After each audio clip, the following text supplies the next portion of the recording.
Thank you, Mr. Chairman, and thank you for having the hearing today on an incredibly important issue in Montana and Ohio and around the country. It's an important topic, and I think the testimony we're going to get today is going to shed light on some of these issues facing rural health care in particular.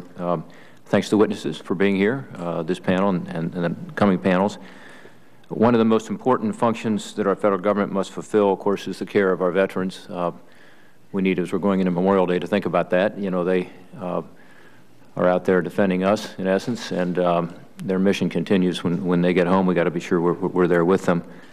And there are acute health care problems right now facing over 6 million veterans in rural communities, including a lack of sufficient health care providers and the need to travel, as the Chairman said, significant distances to seek care in many cases. Like our urban veterans, our rural veterans returning from Iraq and Afghanistan are coping every day with both the visible and the invisible wounds of war. But unfortunately for them in the rural areas, help isn't as readily available. I'd like to discuss these topics in the context of traumatic brain injury because it's often referred to as the signature wound, unfortunately, of the wars in Iraq and Afghanistan. Department of Defense now estimates that over 266,000 service members have suffered traumatic brain injuries, or TBIs, from 2000 to 2012. At the same time, the CRS, Congressional Research Service, has estimated that over 100,000 service members who have served since 2000 suffer from post-traumatic stress. So it's one thing to be able to get our rural veterans treatment for an orthopedic issue or even help maybe on a diabetes management program, but often it's another thing entirely to present the full scope of treatment needed for a veteran suffering from the effects of TBI or post-traumatic stress.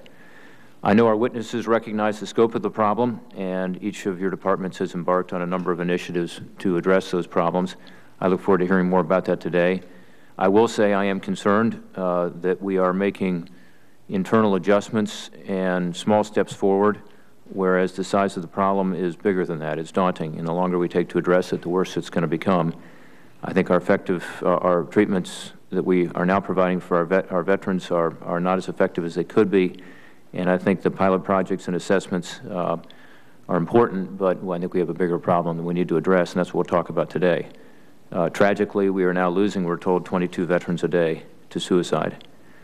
Fundamental changes are needed to occur from the way VA interacts with our veterans to the model for providing care, and we'll talk about that. When I'm back home in Ohio, I regularly talk to our veterans about their interactions with the VA. Some are very positive. Some of the stories I hear from our rural veterans are likely similar to what Chairman hears in Montana. Long drives, even longer drives in Montana probably. Expensive drives sometimes to get the kind of treatment that they need. Uncoordinated appointments, varying customer service. When a TBI patient who may find it difficult to remember his or her appointments, may find it difficult to follow directions or even interact with other people, has to drive a couple hours to an appointment. And when he shows up a little late after driving through a blizzard and has to reschedule his appointment for weeks later, we're not setting that person up for success. And unfortunately, these stories that I've heard are not isolated, and I know in, again, Montana, some of the same stories are out there. So we've got to leverage the resources of our nation for these men and women who have given so much to us. We have providers throughout our country who stand ready to support this population of over 6 million rural veterans if given the opportunity to do so. And connecting our rural veterans with the right treatment, I think, is something we ought to be focused on, and we'll talk about that today. So again, thanks to our witnesses. Mr. Chairman, I look forward to the testimony today and discussing these issues.